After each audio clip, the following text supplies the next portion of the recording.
arrancar desde un ángulo que yo sé que todos lo tenemos en nuestra mente, pero vale la pena recordar, y un poco como decía Elías, ¿no? Bueno, los textos son totalmente interpretados por uno, ¿no? Y ahí ya hay una primera limitación y este primer filtro, ¿no? Es a partir del lugar que uno lo lee, ¿no? E inclusive en el momento en que uno lo lee, ¿no? Elías, ¿no? Me tocó leerlo en varias oportunidades, pero cuando lo retomo, claramente se puede dar esa inflexión. Entonces, lo que yo les propongo es eso, simplemente, ¿no? Ponernos como en un debate de algunas premisas que valen la pena tener en cuenta. Pero son eso, interpretaciones. Cuando diga algo muy preciso, que sea una cita exacta, por supuesto lo diré. Si hay algo que interesa, quizá, o por qué podría ser, a algunos le puede parecer un despropósito imaginar Elías y Byung-Chul Han, es porque en ambos hay una inquietud sobre lo que uno podría denominar a grosso modo, ¿no? Sobre el efecto civilizatorio. Es decir, ¿qué implica hablar de civilización? Y también en ambos, en su momento, para Elías y actualmente para Byung-Chul Han, es el concepto de cuando se producen como estos grandes cambios epocales. Yo creo que todos nosotros hemos escuchado esa palabra, ¿no? Y además es como una palabra elegante, ¿no? Como que si uno dice eso, dice todo, como que comprende el mundo, ¿no? Y de alguna manera, claro, porque uno se está refiriendo a que hay, como bien dice Brodel, hay una forma en la cual una etapa se satura y puede dar emergencia a una siguiente, ¿no?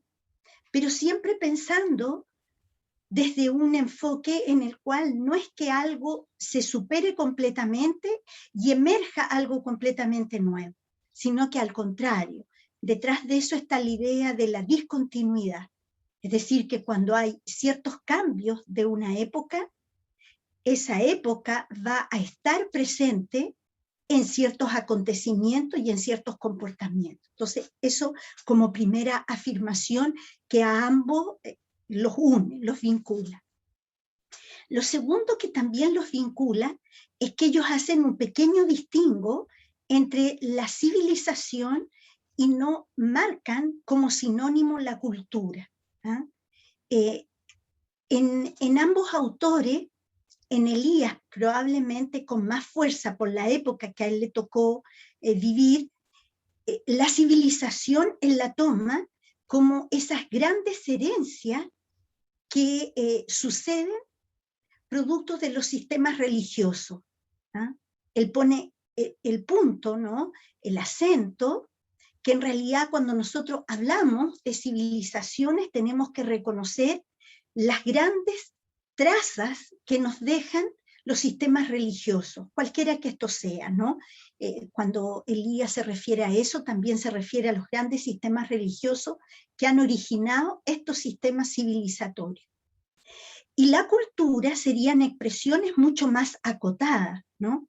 Es decir, que en una civilización o en una herencia civilizatoria, nosotros podemos distinguir distintas culturas, expresiones culturales distintas, ¿no? Que se asocia a ciertos grupos que se vinculan con algún sistema identitario y con formas de referencia bien situadas, ¿no? Entonces, dicho de una manera más general, las civilizaciones son macroestructuras y las culturas serían a escala microestructuras. Por supuesto que pongan ojo en esto que estoy expresando, porque una cultura puede ser también en su momento una macroestructura, depende del nivel analítico en el cual nos situemos. Entonces, pero siempre estaría como ese punto de inflexión. Y ahora voy a hacer entonces una pequeña afirmación ya separando. Hay un elemento último que se me olvidaba. Ambos autores, ¿no? Elías es sociólogo y Byung-Chul Han filósofo. Ambos les interesa particularmente la historia. En general, a ellos siempre los prologan o les dan, ¿cierto?, la apertura historiadores, ¿no? Desde el punto de vista que ellos reconocen, ¿no?, el peso que tiene la contingencia sobre la forma del pensamiento, ¿no? Ellos se reconocen hijos de la historia y de sus circunstancias, ¿no? Como podríamos decir Ortega y Gasset, ¿no? Y de alguna manera eso implica que ellos tienen una posición. Bien, Elías cubre un periodo interesante, ¿no?, de el siglo pasado, ¿no?, y del anterior. Él nace en 1897 y fallece en 1990, ¿no? Yo ya les dije, es alemán, y él se define también dentro de lo que es la cultura judía. Y es bien interesante esto porque la mayoría de los que yo advierto aquí estuvimos muy atentos a cómo Murillo nos ayudaba a comprender a Hannah Arendt, ¿no? Y en alguna parte, para Elías, su inquietud fundamental fue tratar de comprender, ¿no?, las bases de la humanidad. Es decir, en alguna parte, la inhumanidad de la época que a él le toca lo lleva, lo mueve a tratar de preguntarse por su contrario. ¿Ah? Es decir, así como a Hannah Arendt le interesaba la condición humana, a Elías particularmente le interesa encontrar una estructura que le dé peso a esta humanidad. Por eso que define sus estudios como las bases de la humanidad. ¿Qué cosas son muy actuales de Elías? ¿Ah? Esto es muy importante porque probablemente por eso que uno lo evoca, lo recuerda y lo trae. Porque Elías para su creación fue muy adelantado. ¿Ah? Es decir, en alguna parte él se adelantó, es muy parecido, me disculpan, ¿ah?, pero a otro sociólogo, filósofo, que es George Simmel, ¿ah?, que es decir, que para la época que a ellos les tocó, ellos vieron rápidamente al individuo, Clemón mueve su cabeza, ¿cierto, Clemón? Rápidamente el individuo con la estructura. ¿Ah? Ellos no correspondieron a la época en separar, ¿ah?, pero esa época histórica, por eso es tan importante el concepto hijos de su propia historia, en la época de ellos, cuando más jóvenes, en alguna parte había una intención de separar. Bueno, eran los contextos sociopolíticos, ¿ah? Era una Europa acontecida, ¿no? Y era una forma también posterior a la guerra, ¿no?, también la división del mundo, ¿no? Y eso evidentemente que no ayudaba a un pensamiento más complejo. Hoy día, cierto, para nosotros es como insólito pensar que vamos a separar estructura de agencia o estructura de individuo o la emergencia del actor. ¿Ah? Nos parece de una obviedad, ¿no? Pero claramente Elías corresponde a ese grupo de intelectuales que vio rápidamente que había que unir y no separar, ¿no? Y entonces, él en alguna parte, en su descripción de quienes lo estudian, dicen que él estaba muy inquieto, producto de que le interesaba las bases de la humanidad. A él le interesaba generar un vínculo entre el poder y la emoción. ¿Ah? Si ustedes en principio lo tomamos así, son los últimos años que nosotros vamos vinculando, ¿no?, las emociones como un objeto de estudio, ¿no? Y Elías también se plantea que eso tiene que ser un espacio de generar conocimiento, ¿no? Si ustedes, seguro que algunos lo conocen a Elías y lo saben mejor que yo, eso probablemente, eso es seguro, pero aquí hay que hacer un pequeño vínculo, ¿no? Elías fue discípulo de Mannheim, ¿ah?, de Karl Mannheim. Y Karl Mannheim es uno de los teóricos más relevantes del siglo pasado que estudian la ideología. ¿Ah? En alguna parte toma el legado de Marx, pero profundiza y hace una línea de acción sobre la sociología del conocimiento, ¿no? Y por lo tanto, ¿por qué les digo eso? Porque en realidad, cuando Elías Toma se reconoce discípulo, pero son de esos discípulos destacados, ¿no? Que todos nosotros afortunadamente en nuestra vida académica hemos tenido, ¿no? Que superan con creces, ¿no? Al maestro. ¿Por qué? Porque justamente Elías, a todo lo que es el poder de la ideología, le incorpora el elemento de la emoción, ¿no? Es decir, evitando la separación entre objeto y sujeto. Si ustedes, bueno, yo ahí los invito a que hagamos saltos, importantes en la historia. Si ustedes les interesa o han revisado, ¿cierto?, los trabajos de Chantal Mouffe, eventualmente también de Ernesto Laclau, que viene siendo compatriota de Elena, ¿no? Hay una forma en la cual hoy día se critica a la ideología y particularmente a la democracia como la manera como la democracia se ha ido degradando, producto de una hipótesis que plantea Mouffe, y es la pérdida del afecto, ¿no? Cuando Mouffe plantea eso, está planteando un afecto también en el plano más psicoanalítico, es decir, querer hacer algo porque me interesa, porque me implico, porque estoy interesada en que producto de eso se va a generar un bien común. Lo político, básicamente, según esta autora, ¿no?, tiene ese propósito. Y cuando a la democracia como sistema político se le vacía su contenido y solo se deja guiar por lo instrumental, se pierde el afecto. Y por lo tanto queda solo, comilla, lo efectivo o la eficacia.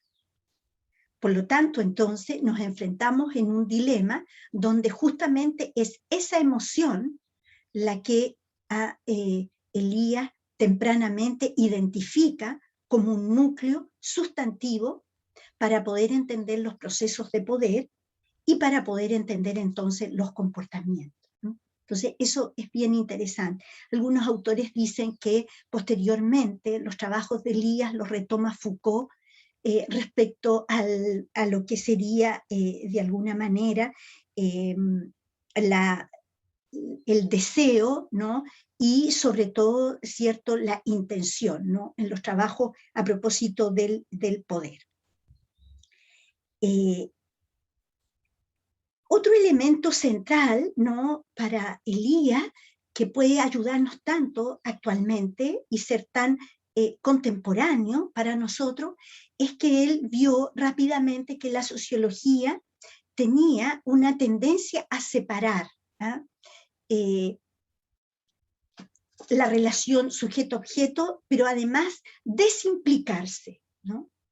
Entonces él mueve, ¿no?, las ideas particularmente para poder hacer ver que en general, y por eso que él es muy amigo de la historia, que en la sociología se puede suceder un fenómeno parecido a la historia, que es que cuando nosotros aprendemos historia nos separamos de los eventos y vemos como una cadena y una sucesión de hechos fuera de nosotros.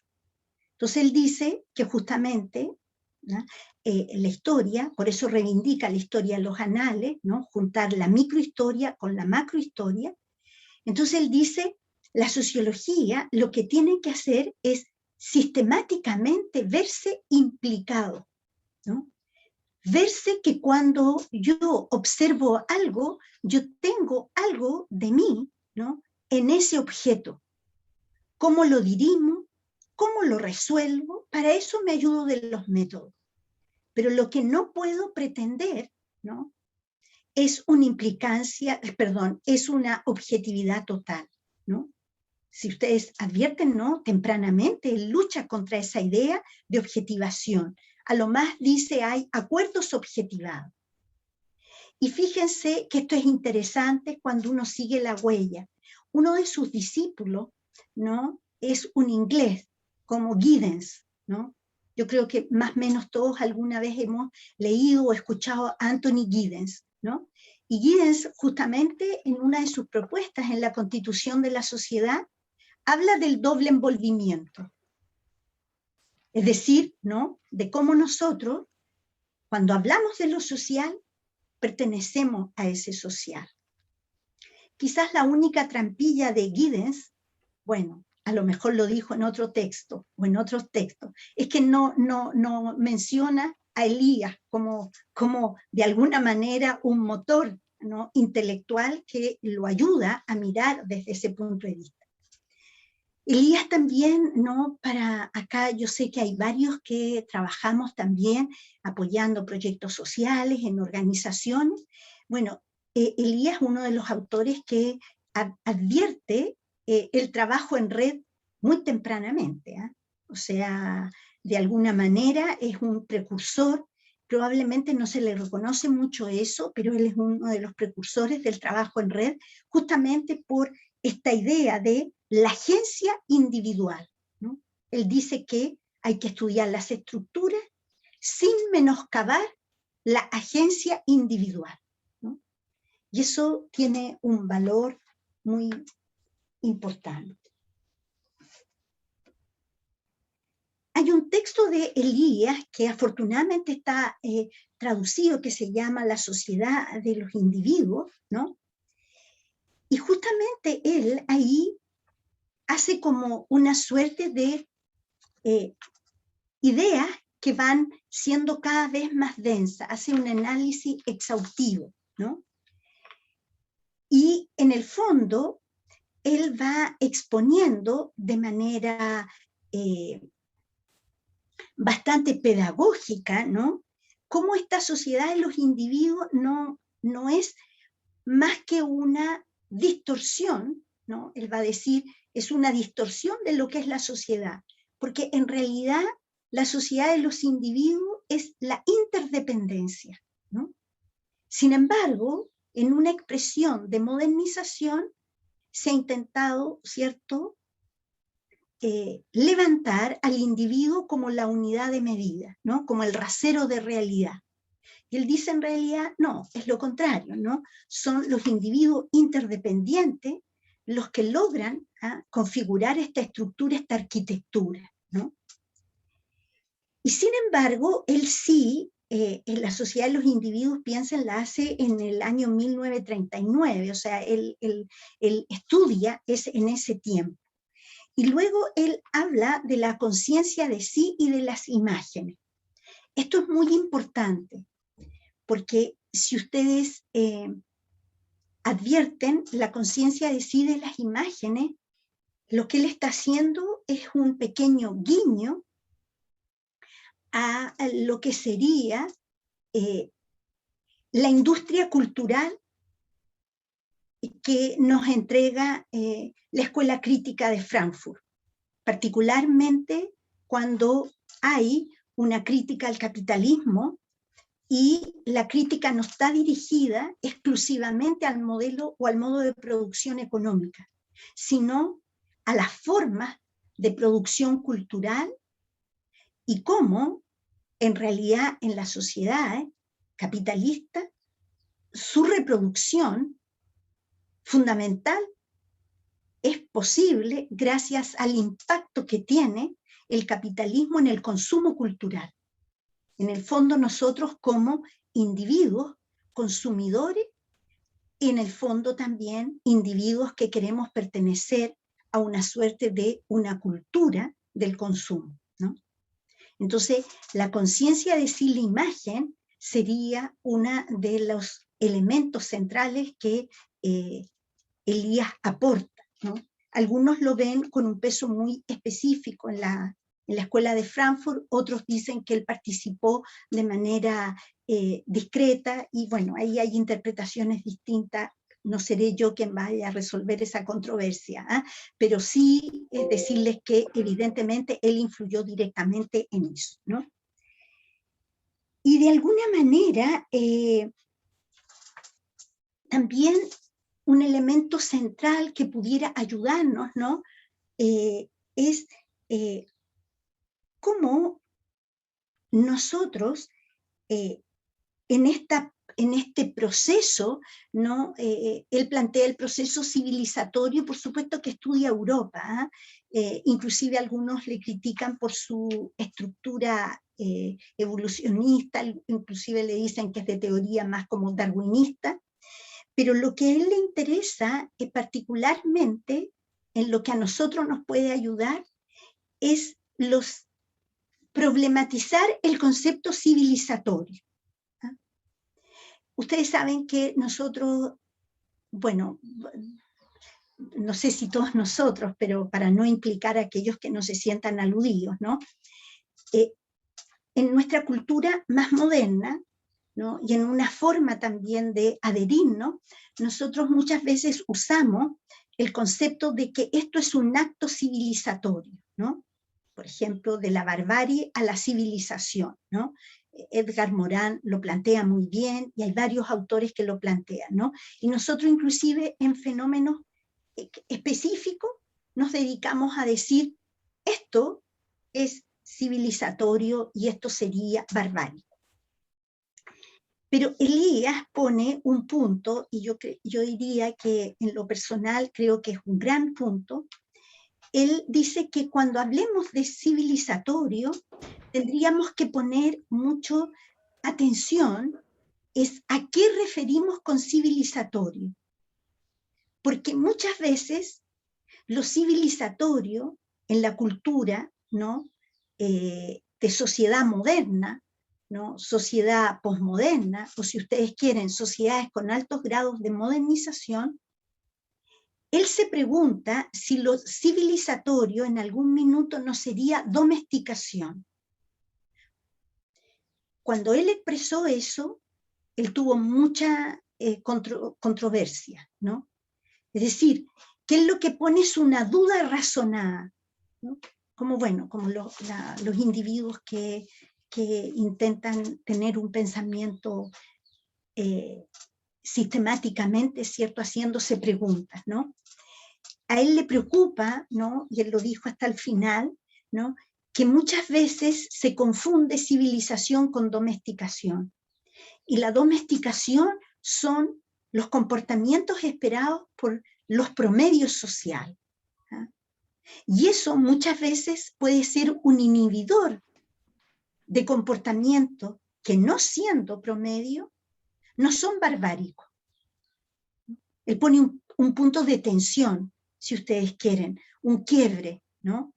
Porque claramente para nosotros sería más fácil pensar que todo lo civilizatorio ya tiene un valor positivo, o que cuando se dice civilizatorio es porque nos oponemos a aquello que es barbárico, ¿no? Entonces él, al contrario, nos pone un ruido ahí y dice poner atención, porque justamente la sociedad puede pretender hacernos pasar algo que es altamente barbárico, pero con medios altamente sofisticados.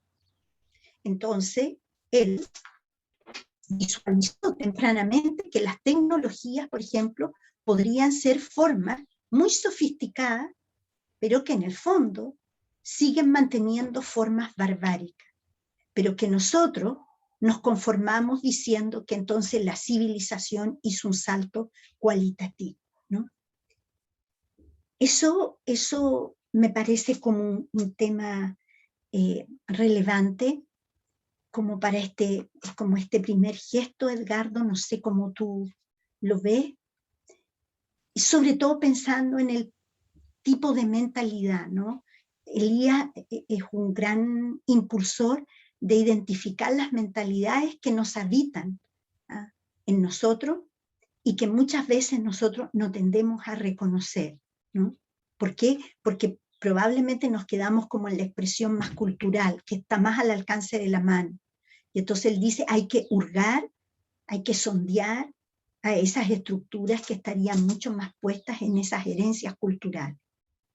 Bueno, en eso tiene mucho diálogo con Chartier en su momento, de hecho le prologó La Sociedad de los Individuos, el historiador, y también con Wallerstein en su momento, y también con Brodel, ¿no?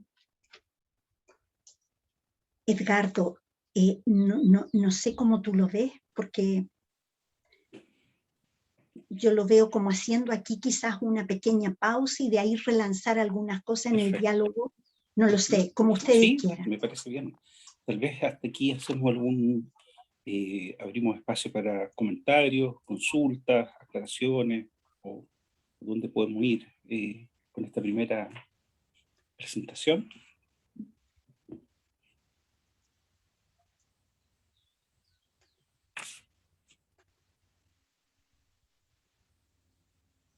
Ustedes ahí abren libremente su micrófono. Y los que les gusta más pueden levantar su mano virtual también.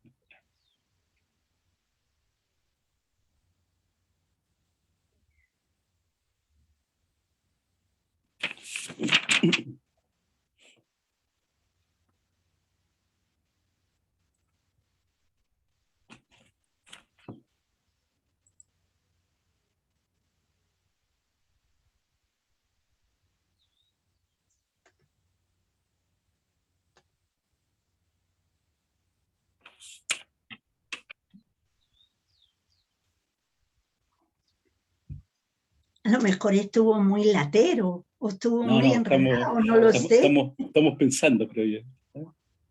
Es el momento que uno está, esos momentos de silencio implicados, no se preocupe.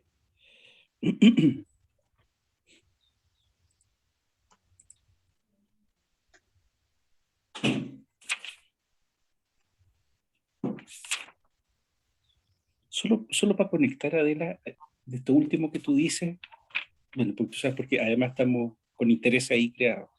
Esto de si tú pudieras avanzar en esto, la tecnología aparece como forma sofisticada de barbarie. Toda esta conversación que estamos haciendo a propósito también de la violencia de género online y todos esos estudios que estamos tratando de avanzar, ¿de qué manera estaría esa como, o sea, cómo uno podría distinguir, no sé si se puede distinguir la verdad, pero cómo avanza eso de una forma sofisticada de barbarie a través de la tecnología o de otros dispositivos? ¿Cómo sería eso? Porque claro, eventualmente si es una manera de entender las cosas, yo puedo entender que todo es barbárico, sofisticado, o puedo entender que todo, o sea, puedo hacer esos pensamientos más binarios, ¿no? Es decir, todo es una cosa o la otra cosa. No sé. ¿Cómo tú haces esa distinción? Bueno, no sé si yo pudiera hacerla propiamente, pero quizás como en el concepto de Elía, ¿no? Sería cómo yo logro que ciertos comportamientos que se definen como los promedios, por ejemplo, dame un momentito, Edgar.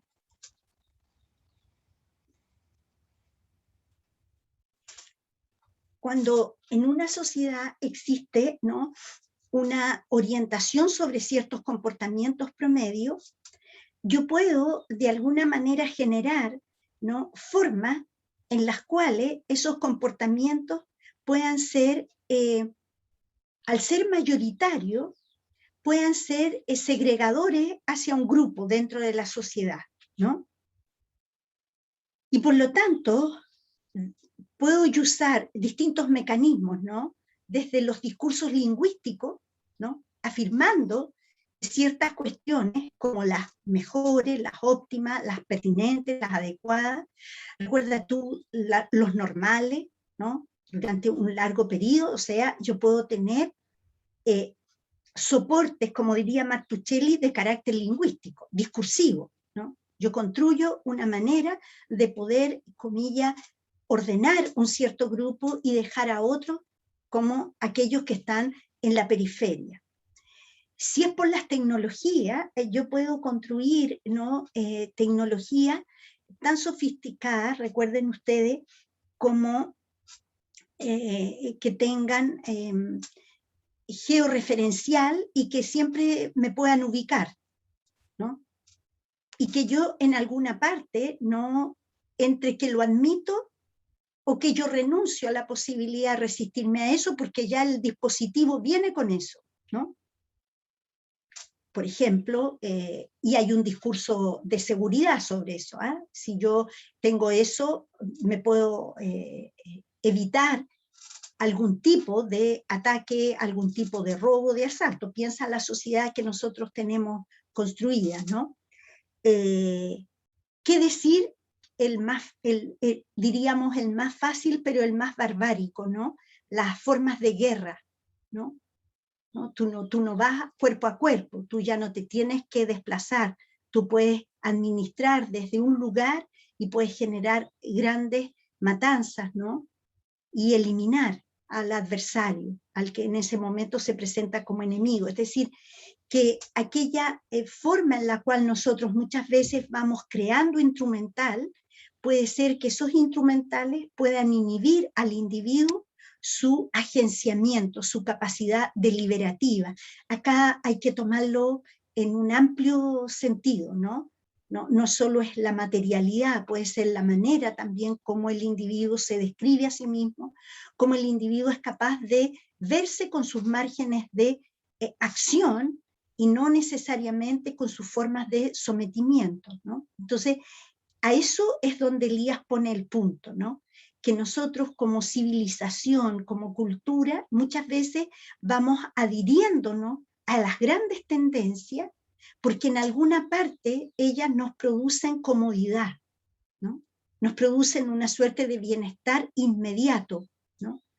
Sin embargo, si analizamos de manera más profunda, pudiera ser que esas aparentes, ¿no?, soporte a nosotros, ¿no?, nos van generando limitaciones e inhibición, ¿ah?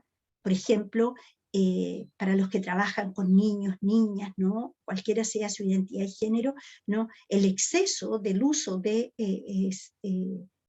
plataformas, ¿no?, que muchas veces los padres los entregan por distintos motivos. Acá hay que evitar la culpa, ¿no? Elías hablaba de las culpas civilizatorias que había que evitarlas, pero sin embargo a esos niños se les quita, ¿no?, la creatividad de crear situaciones, crear escenarios de juego, inventar con pocos materiales, o sea, tener una posibilidad de que la fantasía se despliegue, ¿no? Cuando está todo envasado, todo hecho, tú ahí lo que estás haciendo en el fondo es limitar. Entonces, en ese sentido hay que expresarlo también, ¿eh? Lo podemos también pensar en nuestros protocolos de intervención muchas veces, ¿no?, o en nuestros dispositivos de conocimiento, cuando simplificamos, cuando pensamos que a través de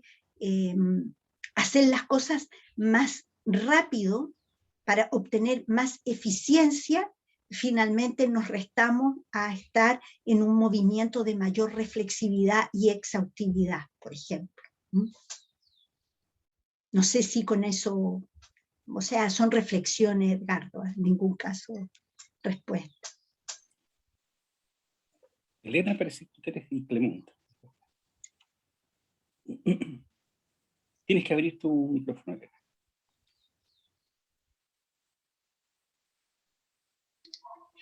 Yo quería solo hacer una observación con respecto a esto, cuando tú mencionabas que se mencionaba las modalidades o las formas civilizatorias de las mayorías, ¿no?, que por el lenguaje, cómo se va adhiriendo uno a lo que está bien o está mal en función de las mayorías. Yo tengo una imagen que no es las mayorías, es exactamente las minorías con poder que establecen los códigos y que hacen que las que no tienen poder, aunque sean las mayorías más absolutas, miren la televisión, compren los teléfonos, tengan que enseñar a los niños así porque hay que venderles los juegos determinados. O sea que no es que es un movimiento desde las mayorías que van incluyendo o excluyendo gente. Es muy poquita gente que tiene el poder de todos los medios de difusión, de la manera de controlar el mercado y que eso marca las tecnologías que se usan y las que no se usan, y para qué se usan y para qué no se usan. ¿No? Me parece que el razonamiento a mí me parece muy interesante. Lo que creo que la causa es otra, no es que las mayorías tienen una modalidad, muy por el contrario. Interesante, Elena. Puede ser, Elena, también para verlo en distintos movimientos, ¿no? Que muchas veces lo que está en la mayoría fue movido por una minoría. Ojo, también, ¿ah? También tomarlo desde ese lugar, ¿no? ¿Ah? Que muchas veces Exacto, lo que se instala puede ser una minoría, eso pero es lo que también, digo. sí, sí, Elena, pero también ahí se puede rescatar el concepto de minoría cuando las minorías han estado de alguna manera restadas de ciertas cuestiones. Por eso que hay que verlo en el doble movimiento, ¿no? Minorías con poder trasladan a las mayorías, pero aún así muchas veces pueden existir minorías que no tienen ese vínculo al poder. Claro que las transformaciones se dan porque hay minorías que no se someten a ese poder absoluto.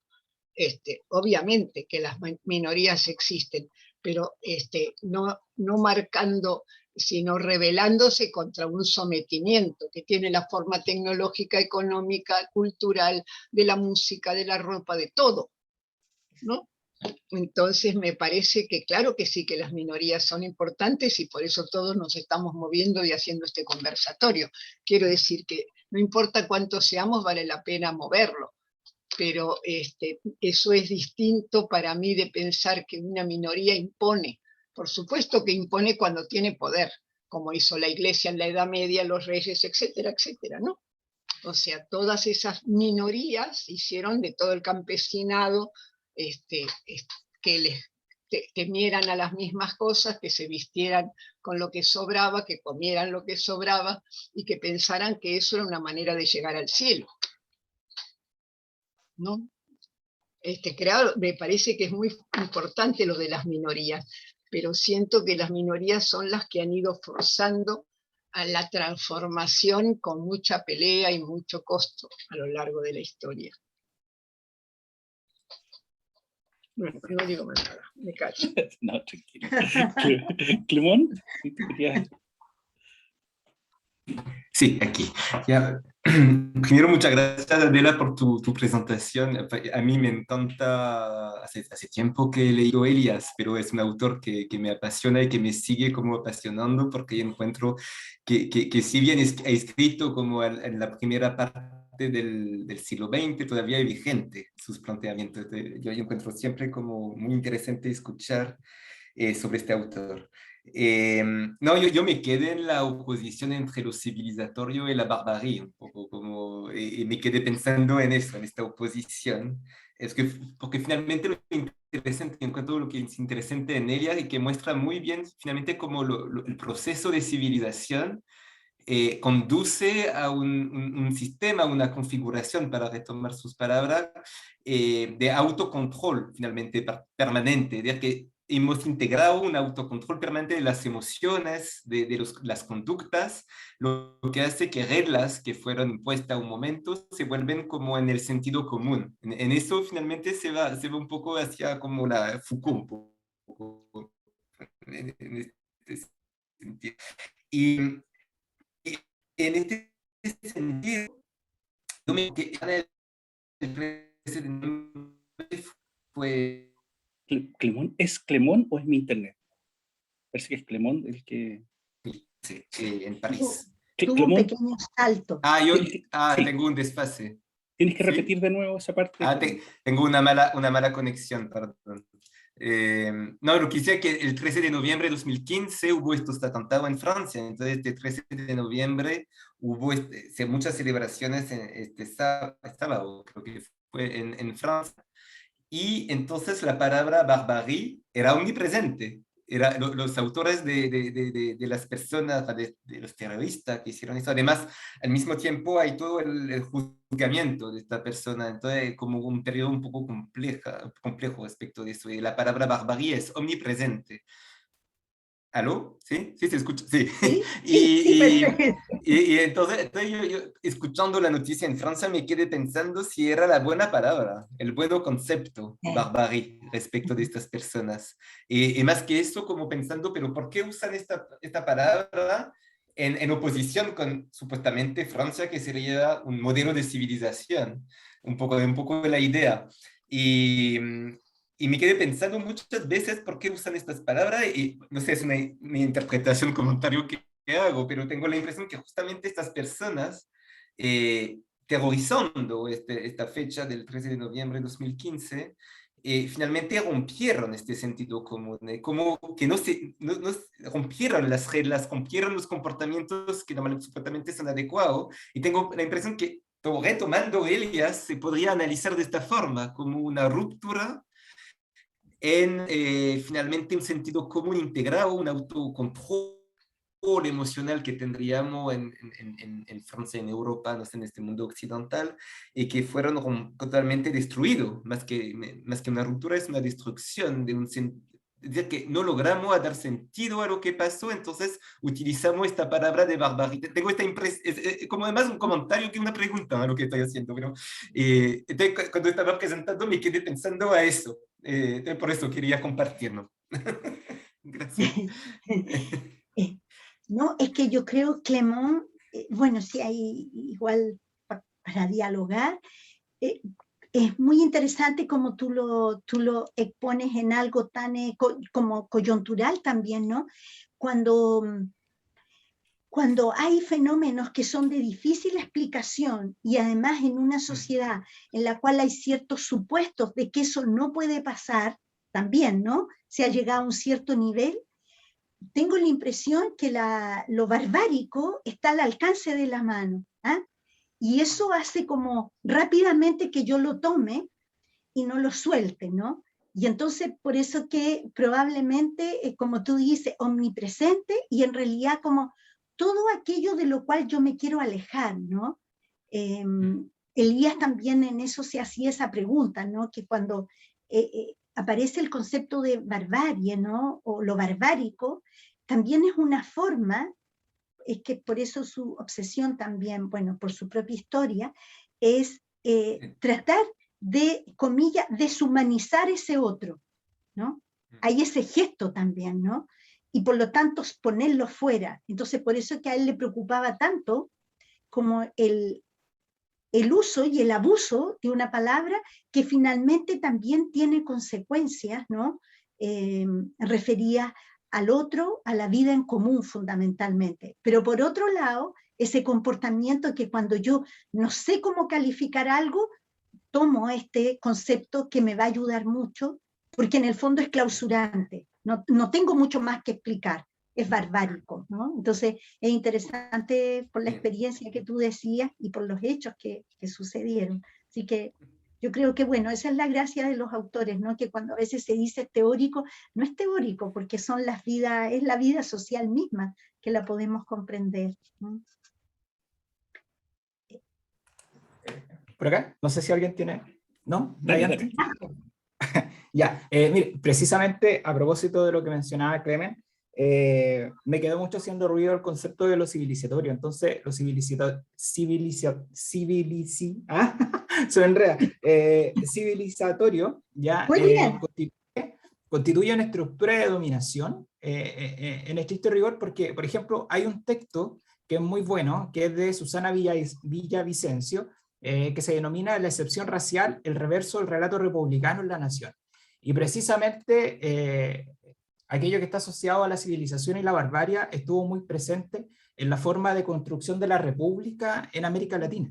Entonces, claro, evidentemente fue constitutivo también de procesos de segregación y de violencia, por cierto, estructural por parte del Estado. Entonces, mi pregunta va en ese sentido, es decir, desde lo civilizatorio, ¿cierto?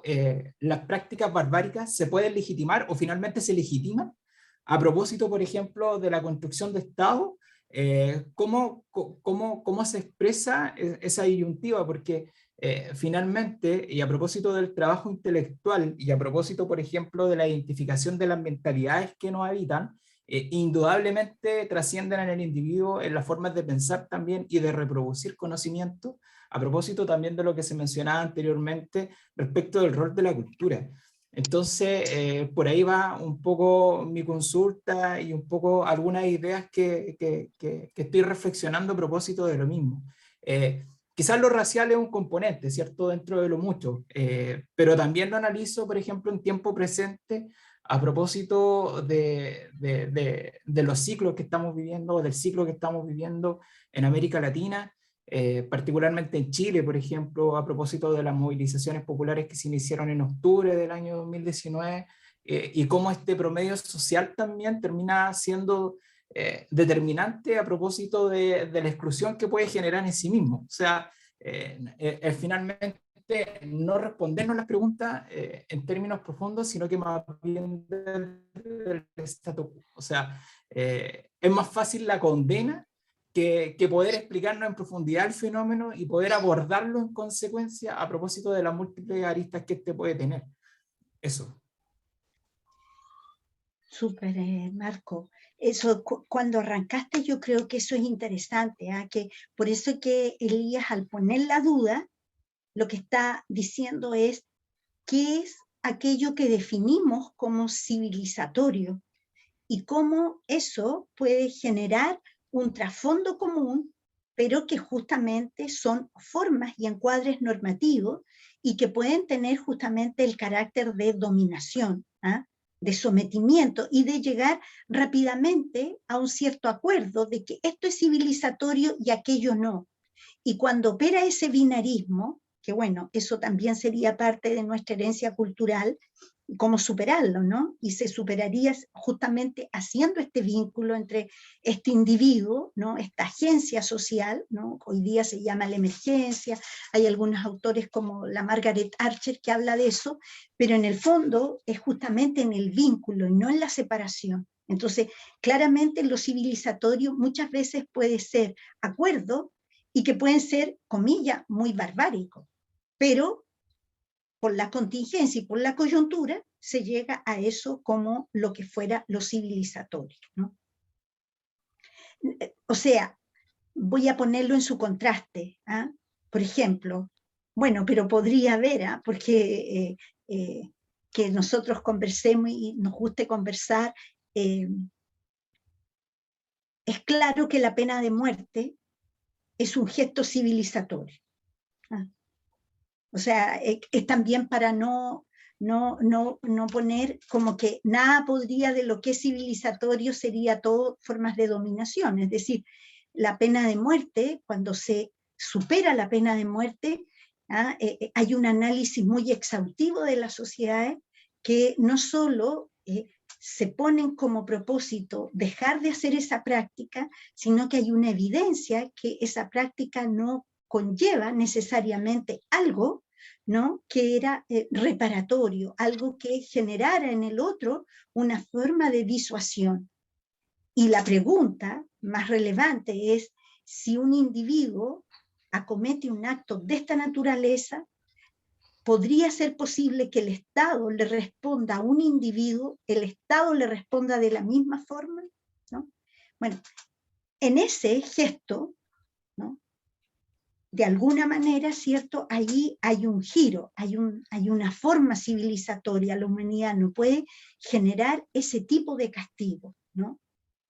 Pero ustedes ven que en las coyunturas, cuando hay situaciones muy límite, y también en un cierto, lo que se llama populismo penal, ¿no? Cuando hay situaciones así, y sobre todo cuando hay elecciones, aparece, por lo menos en la sociedad chilena, no sé en el caso de la sociedad argentina, Elena, pero en la sociedad chilena aparecen por aquí, por allá, algunos que quisieran que volviera la pena de muerte, ¿no?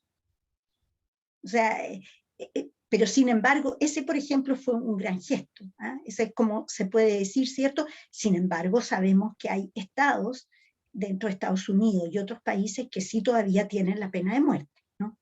Sin embargo, hay como un cierto camino, ¿no? Y eso se podría decir que sí es un gesto civilizatorio, ¿no? Y ahí no habría una necesidad barbárica, por ejemplo. Entonces, pero en otras cosas, Elías pone ese punto, ¿no? ¿Qué es lo que denominamos como civilizatorio, ¿no? Pero sí son formas de encuadre cultural y normativo, y al ser así son ideológicos, ¿no? Y al ser ideológico hay formas de poder. Eso no se puede como soslayar.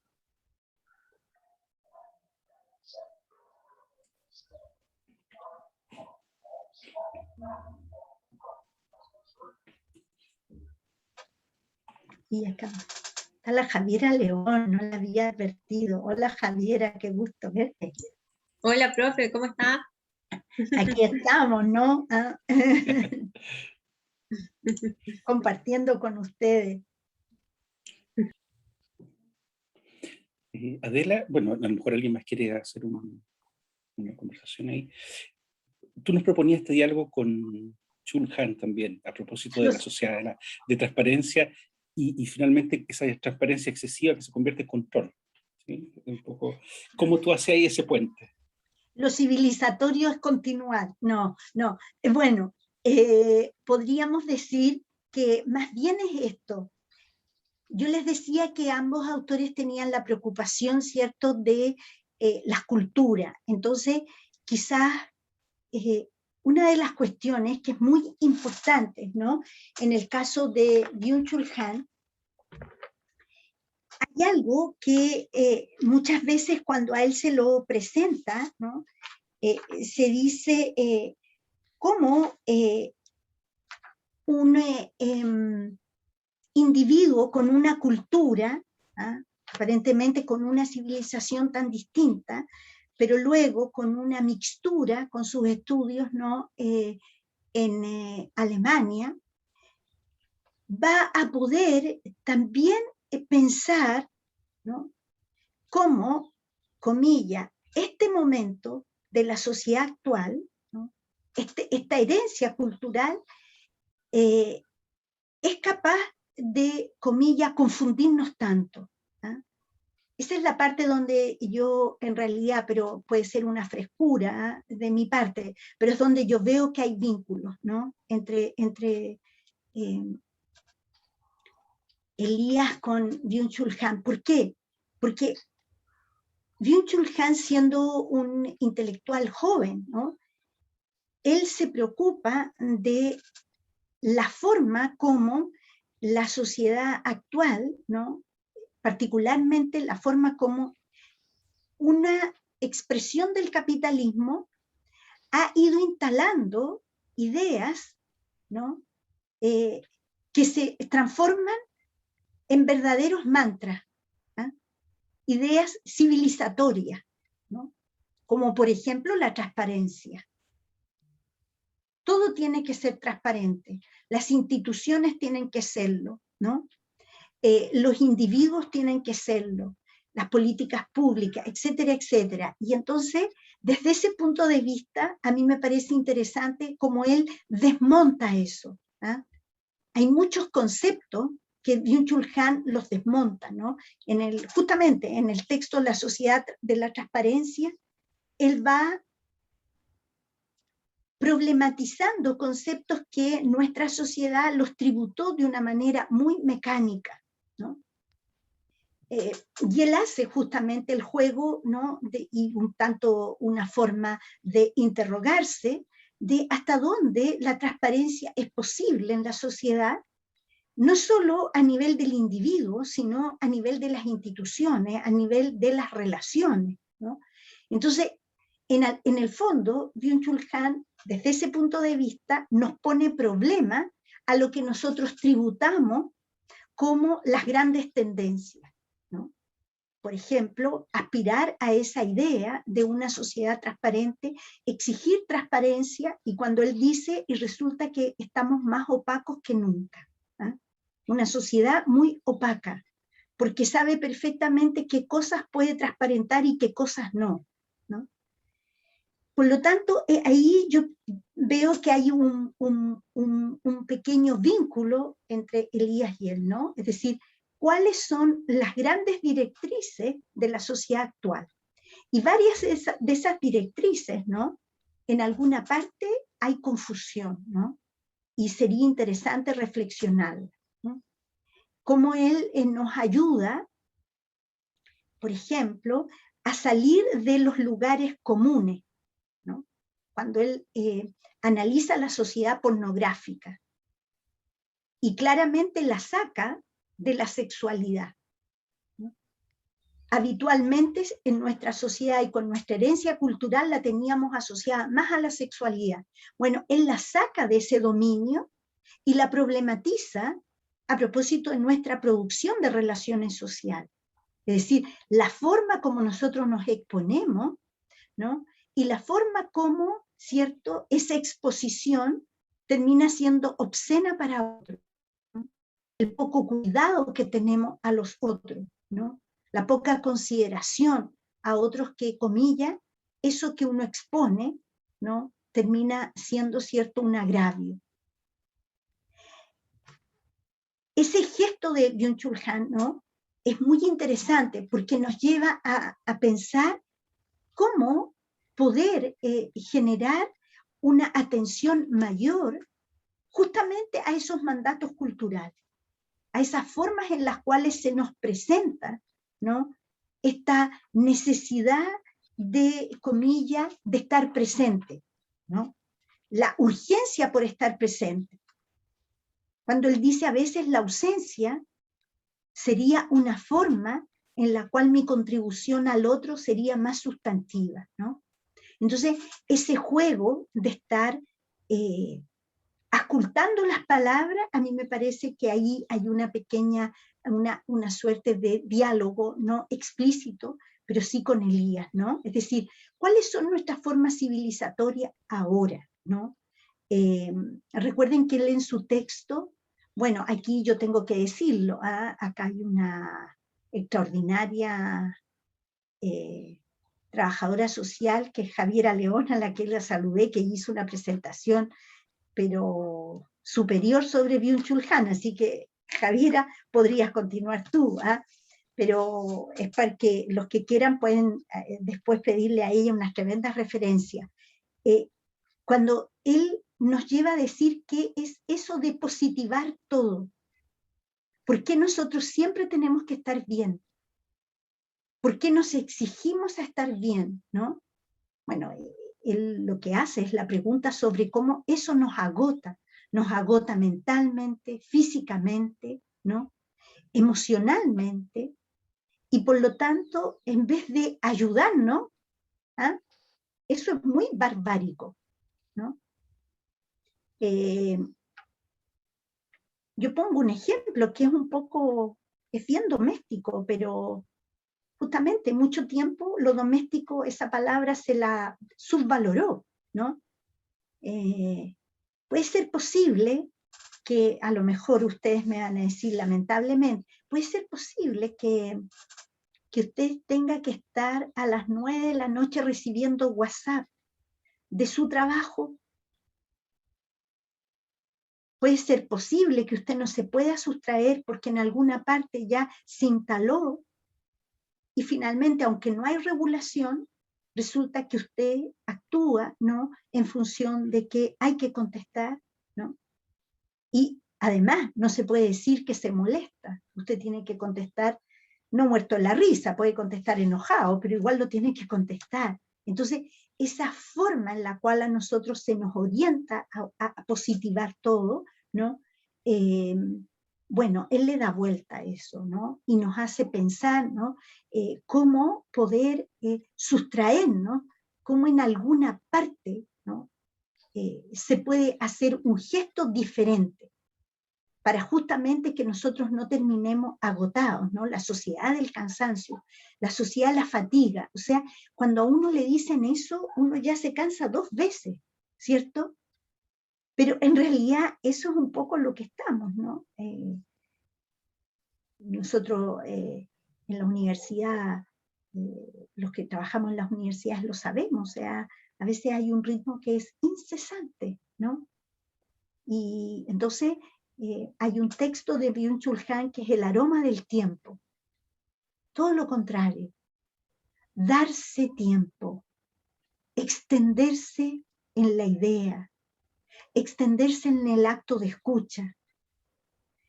Sin embargo, es todo lo contrario, es el repliegue, ¿no? Es esa eficiencia, es ese rápidamente pasar al siguiente. Entonces, ¿cómo poder imaginar, ¿no? Una forma en la cual nosotros podamos recuperar cuestiones que se han ido perdiendo, ¿no? El destiempo, ayudarnos, ¿no? A valorar ese destiempo, ¿no? No ese tiempo urgente, ese tiempo acelerado, ¿no? Y otra cosa que es muy bonita también, yo pienso en este autor, es cómo recuperar el concepto de intimidad, ¿no? Que también no es necesariamente y exclusivamente de la sexualidad, ¿no? Sino el derecho a esa intimidad, que evidentemente lucha contra la exposición, ¿no? Esa idea de estar siempre hacia afuera, sino cómo recuperar la forma, ¿no? Amable en las cuales, cierto, la intimidad se va construyendo, ¿no?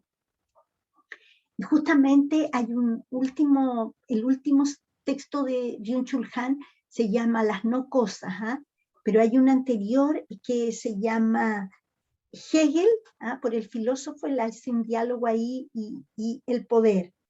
Y entonces él busca la manera como al poder en general se lo ha visto como un problema, y él da vuelta y él dice, ¿no?, un ensayo sobre la amabilidad, ¿no? Él va sopesando el poder, lo va haciendo, ¿no?, como una suerte de tejido social, y va identificando cómo a través del poder nosotros podemos volver sobre gestos amables sobre nuestras vidas, pero también sobre las otras vidas, ¿no? Y que eso podría ponerle freno a esta sociedad acelerada y a esta sociedad con muchos mandatos, con pocas sugerencias, como él dice, y sobre todo con extremas exigencias. Sin embargo, él estima que nosotros tenemos algún espacio amplio en el cual nosotros podamos emerger también, ¿no? Y por lo tanto tenemos un espacio para que nuestra agencia individual sea motivante hacia otros también, ¿no? Entonces, en ese sentido yo lo veo como un tanto dialogante, ¿no? De todas estas formas que son tan modernas, problematizarlas. Y cuando se problematizan también más en comunidad, evidentemente que es más fácil encontrar algunos sentidos también a nuestra vida social.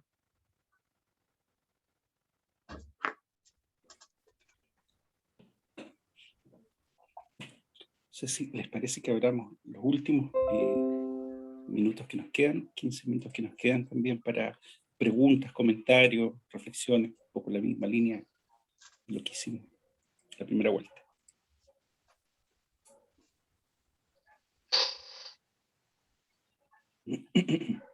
Quiero hacer un comentario. María Loreto, y después alguien más que no alcanza a ver quién era, pero María Loreto, y después Maca. Sí.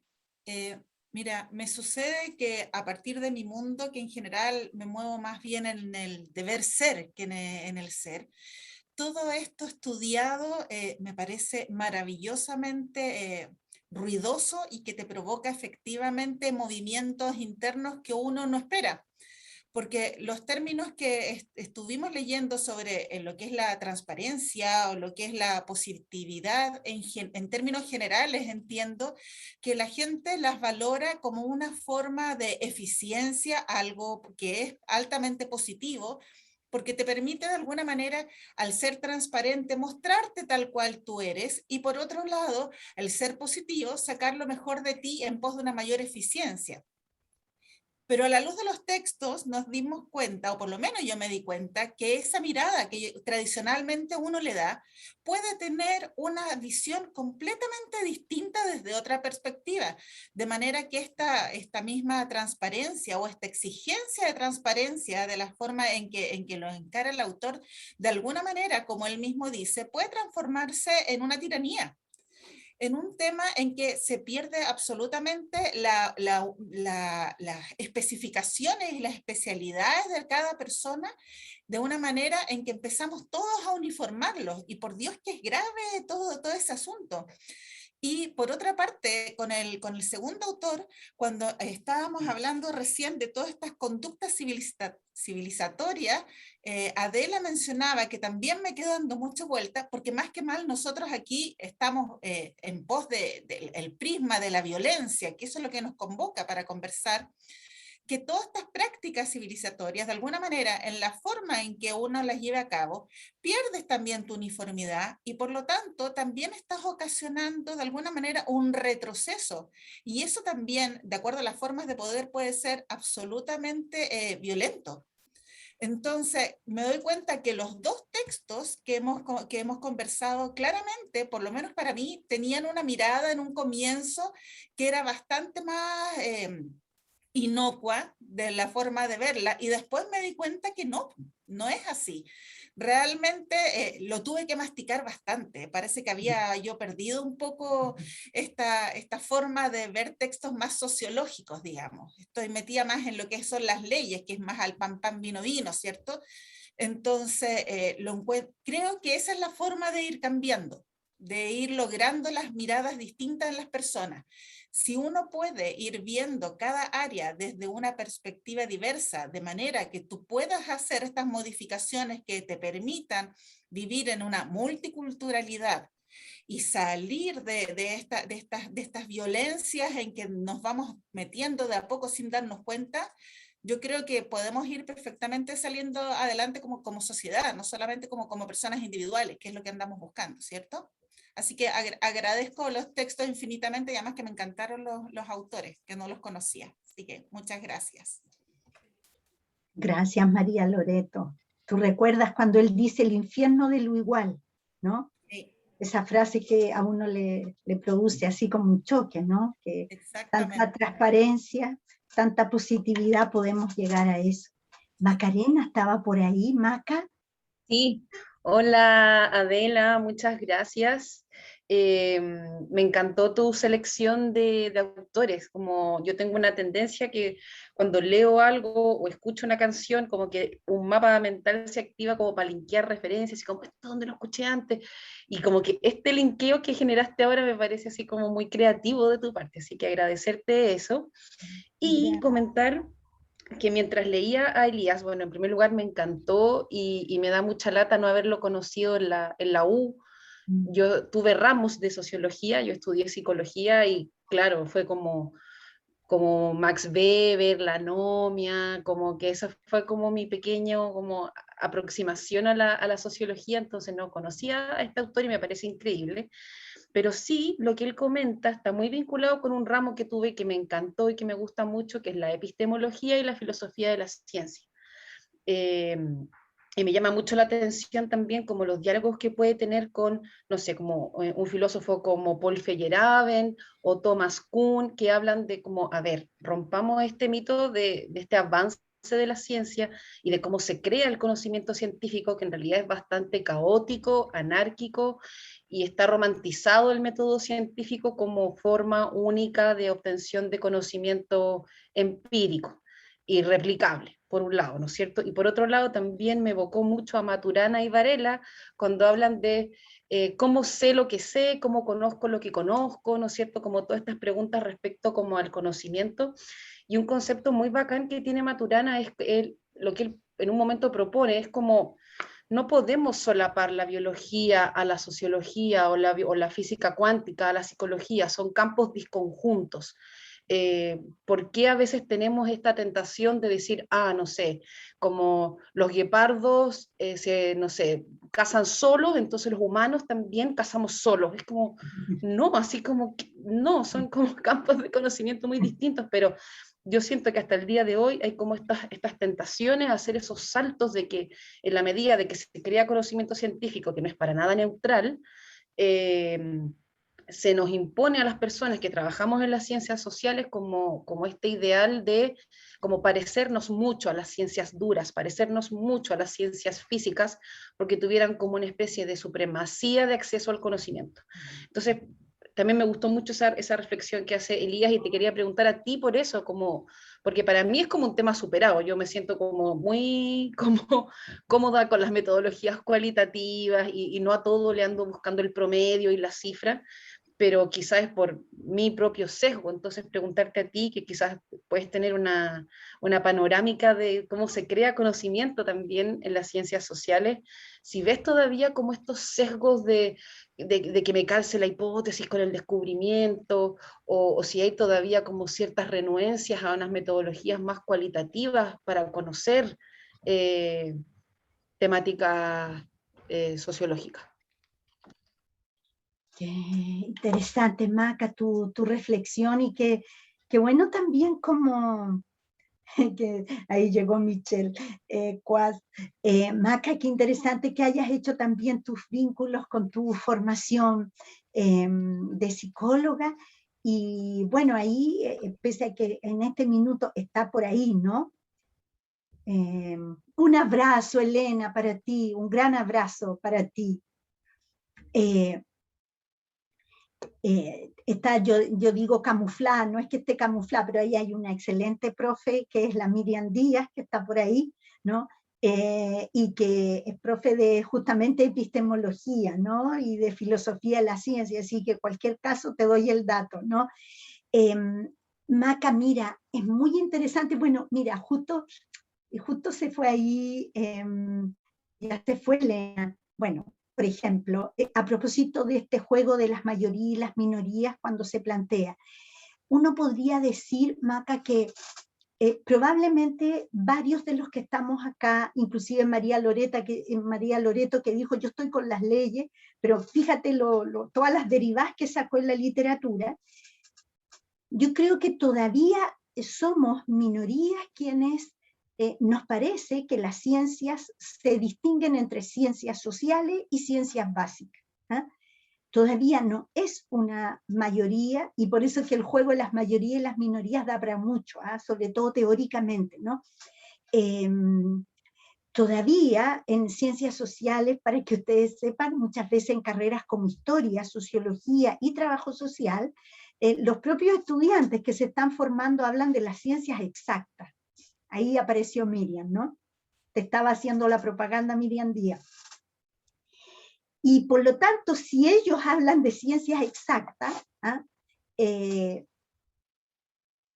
disculpa, Maca y todo, o ciencias duras, entonces yo le digo, bueno, entonces nosotros seríamos ciencias fofas, como una gelatina, que le echamos más agua, ¿no? Bueno, si tú piensas, tiene que haber un giro discursivo y un giro epistémico, y que es bastante más profundo. O sea, yo tengo la impresión que todavía hay rezago en eso. Para nosotros, por ejemplo, probablemente existe esa evaluación de que ambas son necesarias y que nos parecen las dos importantes, y que son además necesarias y pertinentes, ¿no? Por ejemplo, el caso del COVID, uno ahí se dio cuenta, necesitábamos datos, tendencias, pero necesitábamos saber qué estaba pasando con las familias, qué pasaba con las cuarentenas, por qué los individuos no la querían aceptar, etcétera, etcétera. Entonces, hay que reconocer. Y por otro lado, te puedo dar un dato institucional en la panorámica. Si tú tomas el presupuesto de ANID, ¿no?, y la distribución de los proyectos, ¿no?, también tú vas a ver que va a haber más presupuesto hacia aquellos estudios de carácter cuantitativo que aquellos de carácter cualitativo. Entonces, no es solamente una percepción, un sentirnos nosotros como distintos, no, todavía falta, porque justamente, piensa tú que todavía los individuos, la persona, por ejemplo, que duda, ¿no?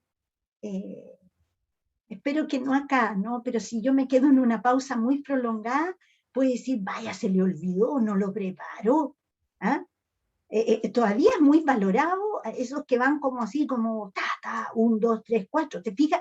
Es decir, hay una cultura de la precisión, de la eficiencia, la eficacia, y eso genera una forma de valoración. Entonces, afortunadamente, Maca, y no lo digo solo por tus palabras, pero tú eres muy joven, entonces eso significa que hay ya, como bueno, eso sí es muy sociológico, ¿eh? Las generaciones más jóvenes deberían ser las que vayan impregnando de otra forma de apreciar la ciencia. Las ciencias son distintos objetos, pero se complementan ellas y se complejizan entre ellas. Entonces, hay que, cada vez que yo a los estudiantes, por supuesto, de pregrado, lo digo con afecto, ¿ah? Pero les digo, no, entonces ahí les hago estos ejemplos de las ciencias fofas y todo, y nos reímos, pero es para decirles, jóvenes, no sigan con ese camino, porque ese camino simplemente es de nos subvaloramos nosotros mismos, es decir, somos inexactos, somos fofos y somos blandos, o sea, no vale la pena estudiar algo así, ¿no? Entonces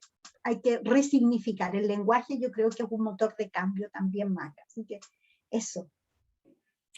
Y Gabriel había pedido la palabra, y con él también vamos a ir cerrando, Gabriel. Sí, lo último que decía la profesora, o sea, cómo nosotros mismos nos subvaloramos en el tema de las ciencias sociales. Vemos también cómo, por ejemplo, en Becas Chile disminuyeron en 6 programas, la mayoría de ellos en ciencias sociales. Cómo nosotros mismos vamos quitándole ese peso a las ciencias sociales.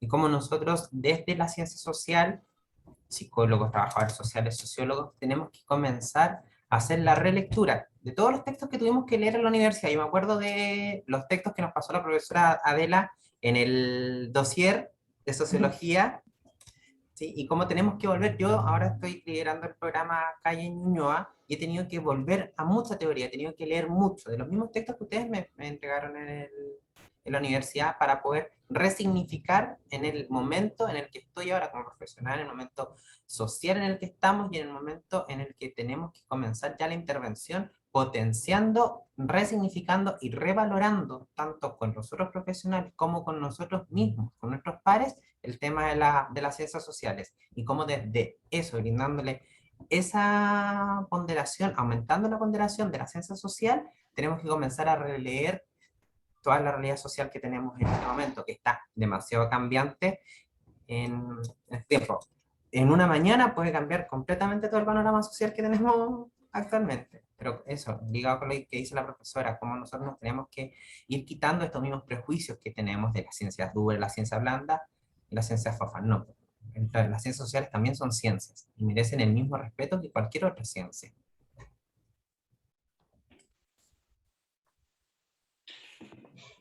Edgardo, sí, a ver, a propósito lo que dice Gabriel y Maca, que nos vuelve sobre algo, ¿cierto? Si es que estamos en minoría o en mayoría, también algo que a veces sucede, probablemente nosotros no porque estamos convocados acá, pero también como quebrar, hacer una inflexión muy crítica y un giro lingüístico, esto cuando a veces se dice, eso es académico, ¿eh? Existe la academia, ¿no? Pero eso es teórico. Si ustedes advierten, hay cosas que simplemente sí, hay gente que es muy adelantada, que fue capaz de organizar ideas, pero en realidad las ciencias sociales tienen que ver con nuestra vida, ¿no? Es decir, cómo nosotros nos desplegamos y cómo sociohistóricamente ha existido eso. Entonces, no tampoco dividir el mundo entre como que hay unos que están en las ideas y otros como que es la vida distinta. No, afortunadamente nos ilustra. Y al contrario, la teoría solamente está al servicio de comprendernos más y de generar probablemente mejores posibilidades para, bueno, yo siempre pienso en eso y me gusta Hannah Arendt, ¿no? Una vida en común, así que eso también, cambiar un poco el switch. Hace un rato nosotros, ¿te acuerdas? Teníamos unas conversaciones de que darnos el tiempo, pero miren qué curioso, ¿no? Darse el tiempo, ¿no? Con toda la urgencia y cosas que tenemos, juntarnos una vez al mes con textos para leer, ¿no? Con los tiempos que uno tenga, ir avanzando lentamente en ellos, ir retomándonos, ¿no? Nos da la posibilidad también de compartir juntos, pensar juntos, y nos parece que eso es totalmente necesario, y también nos parece que da mucho rendimiento, da un estado también de ánimo, ¿no? De que nos quedan unos vacíos también, ¿no? Y seguir pensando, ¿no? Yo creo que eso es también lo bonito de estos encuentros que estamos haciendo una vez al mes. Seguramente nos quedamos con cosas para seguir pensando hasta nuestro próximo próximo encuentro. Entonces, Adela, bueno, también por los tiempos, ¿no? Tampoco, es solo por la OMS, ¿no? Seguiríamos de mucho rato, pero ¿no? Por este tiempo de pantalla queremos darte las gracias como siempre. Es un placer escucharte, es un placer a dónde nos llevas a pensar, ¿no? Como decía, ¿te acuerdas? Este profesor que le gusta tanto, ¿no? El filósofo, ¿no? Que las cosas nos lleven a donde quieran llevarnos, ¿no? O sea, y bueno, nos lleva en esto concreto, que es agradecerte a Adela, ¿no? A cada una y cada uno de ustedes, un poco en esta idea de un buen grupo, que también es un grupo pequeño de ir pensando, bueno, a veces ¿no? Uno quiere la masividad, pero no, nosotros queremos esto, caras que nos volvamos encontrando una y otra vez, y nos encontraríamos entonces el próximo 6 de diciembre, que también es día lunes, a las 5 de la tarde, hora Chile, ¿sí? Siempre a la misma hora, así que vean si empezamos a hacer algunos cambios de uso horario, cosas así, el horario de invierno para los que están en el norte, ¿no? Eso revisen bien. Y bueno, quien nos ha acompañado también es Elena, y vamos a estar con ella, y justamente vamos a conversar sobre ese texto que ella produjo, que se llama La violencia, las violencias, ¿sí? Y después en enero cerraríamos con el ciclo sobre el texto de, con Boris Valdenegro, y el texto que es, bueno, se los voy a decir porque no me acabo de olvidar, pero me recordaré. Martín Baró. Martín Baró, muchas gracias, exactamente. Ideología y violencia. Así que muchas gracias